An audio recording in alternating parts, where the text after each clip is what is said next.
오늘부터 수도권은 2단계, 비수도권은 1.5단계로 완화된 거리 두기가 시작됐습니다. 26일부터는 요양병원을 중심으로 아스트라제네카 백신 접종이 시작이 되는데요. 단 65세 고령층 접종은 일단 보류키로 했습니다. 이런 가운데 정치권에서는 4차 재난지원금 논의가 본격화됐는데 관련 소식을 신혜원 반장이 정리해봤습니다. 그리고 이제 그거 하얀 거 또 하얀 거 눌러야 돼? 그래야 돼 이제. 정상을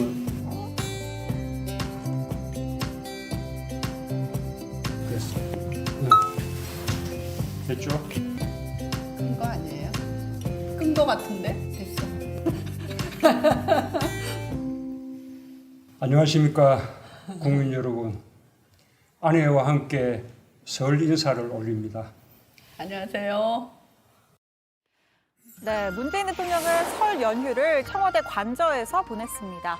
5인 이상 집합 금지를 솔선수범하는 차원에서 가족 모임도 갖지 않았는데요.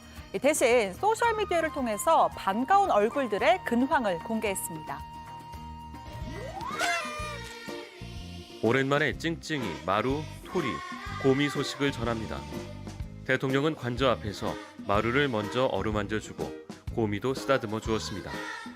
고미는 거의 일어서듯 펄쩍펄쩍 뛰면서 꼬리를 흔들기도 했습니다.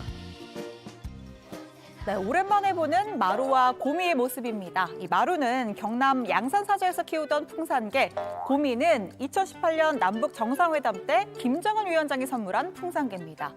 문 대통령의 산책 짝꿍이기도 했던 마루는 벌써 15살이 됐습니다. 지금 이제 양산집에는 풍산개, 마루 그 한 마리만 지금 있는 상황인데 양산집에 있는 마루가 그냥 매일매일 볼 때는 특별한 표가 없는데 제가 며칠 만에 가면 정말로 뭐 사람이 웃듯이 웃어요. 그리고 올해 17살이 된 찡찡이는 모든 반려묘가 그렇듯이 책상 위 서류에 턱하니 자리를 잡았습니다. 나이가 드니 더 자주 기댄다. 최근에는 관저에서 뉴스도 함께 보는 사이라는데요. 마지막으로 유기견 보호센터에서 구조된 토리까지 이상 청와대에 사는 퍼스트 애니멀의 설 근황이었습니다. 문재인 대통령은 오늘 수석 보좌관 회의를 주재했습니다. 오늘부터 적용된 완화된 사회적 거리 두기에 대한 설명에 상당한 분량을 할애했습니다. 방역과 일상의 조화, 방역과 민생의 균형을 이루기 위해 고심 끝에 내린 조치라는 설명입니다.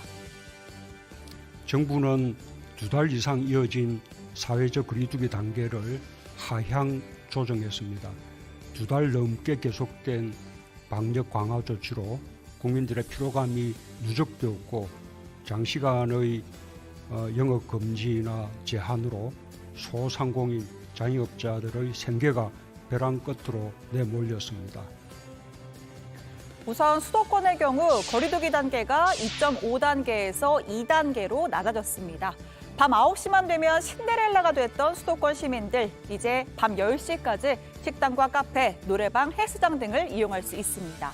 영화관이나 PC방, 학원, 대형마트 등 다중이용시설의 영업 제한 시간은 아예 완전히 사라지는데요. 이렇게 운영이 자유로워지는 업소만 48만 개에 이른다고 합니다. 50명 미만으로 모일 수 있었던 결혼식장과 장례식장 인원은 100명 미만으로 늘었고요. 종교활동에 참여할 수 있는 인원도 전체 좌석수의 20%까지로 조금 더 늘었습니다. 자, 비수도권의 경우 2단계에서 1.5단계가 됐죠. 식당과 카페, 헬스장까지 모두 포함해서 총 52만 곳이 영업시간 제한을 받지 않게 됩니다. 결혼식, 장례식장은 500명 미만까지 참석이 가능합니다. 전국 공통인 5인 이상 사적 모임 금지 조치는 개인 간 접촉 감염을 차단하는 데 기여했다는 평가 속에 계속 유지됩니다. 다만 직계 가족에 대해서는 예외를 두기로 했고요. 이에 따라서 직계 가족은 거주지가 달라도 집이나 식당에서 5인 이상 모임이 가능해졌습니다. 거리두기 단계가 하향되었다고 해서 우리의 방역에 대한 긴장감마저 이연된다면 코로나는 다시 확산세로 돌아설 것입니다. 국민 여러분들께 간곡히 부탁드립니다. 설 연휴 마지막 날인 어제는 이 코로나19 신규 확진자가 344명으로 집계됐습니다. 사흘 연속 300명대를 유지한 건데 설 연휴 기간 검사 건수가 평일의 절반 수준인 걸 감안하면 안정세라고 보긴 어렵습니다. 서울 151명을 포함해서 수도권에서 80% 가까운 숫자가 나왔습니다. 설 연휴 대규모 이동에 따른 감염 확산 여부도 지켜봐야 해서 앞으로 2주가 고비가 될 것으로 보입니다. 이런 가운데 정부는 이번 달 말 시작될 코로나19 백신 접종 계획을 발표했습니다. 누가 언제 가장 먼저 백신을 맞게 될까요? 정은경 질병관리청장 설명 들어보시죠. 요양병원, 요양시설 입원 입소자 및 종사자에 대해서는 만 65세 미만 27만 2천여 명을 대상으로 2월 26일부터 아스트라제네카 백신 1차 예방접종을 시작할 계획입니다. 자, 정리해보겠습니다. 오는 26일 요양병원 내 만 65세 미만 입소자 및 종사자가 1호 접종자가 될 전망입니다. 백신 종류는 아스트라제네카입니다. 당초 정부의 계획안에는 65세 이상, 그러니까 고연령층도 포함이 되어 있었는데요. 이 고령층에 대한 백신 효능의 통계적 입증이 부족한 데다 식약처가 고령자에 대한 사용은 신중하게 결정해야 한다라는 입장을 추가하면서 계획을 수정했습니다. 65세 이상에 대해서는 3월 말쯤 백신의 유효성에 대한 추가 임상 정보를 확인한 후에 예방접종 전문위원회의 심의를 거쳐서 접종 방안을 확정한다는 계획입니다. 또 고위험 의료기관의 보건의료인 코로나19 1차 대응 요원들은 3월부터 아스트라제네카 백신 맞을 수가 있습니다. 코백스를 통해서 2월 말에서 3월 초에 도입 예정된 화이자 백신은 도입 즉시 중앙 및 권역 예방접종센터를 통해서 제공이 되는데요. 감염병 전담병원에서 일하는 코로나 치료 의료진 약 5만 5천 명에게 제공될 예정입니다.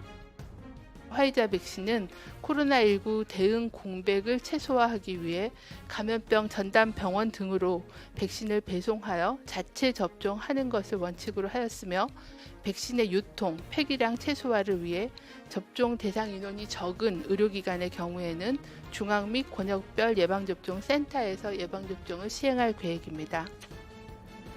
문 대통령은 백신 접종이 본격화되는 3월부터 아예 새로운 거리두기 체계를 도입할 것이라고 밝혔습니다. 집합금지와 영업 제한 등 일률적인 강제 조치를 최소화하면서 방역수칙 위반 행위를 엄격하게 제한하겠다.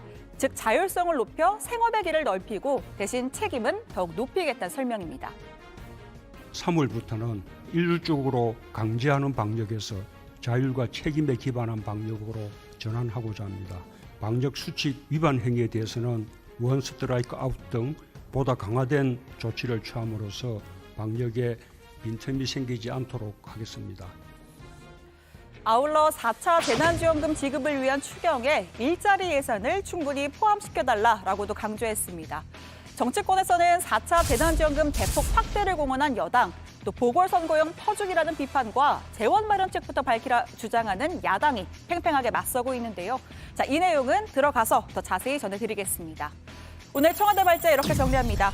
26일부터 요양병원 종사자 아스트라제네카 접종, 만 65세 고령층은 보류.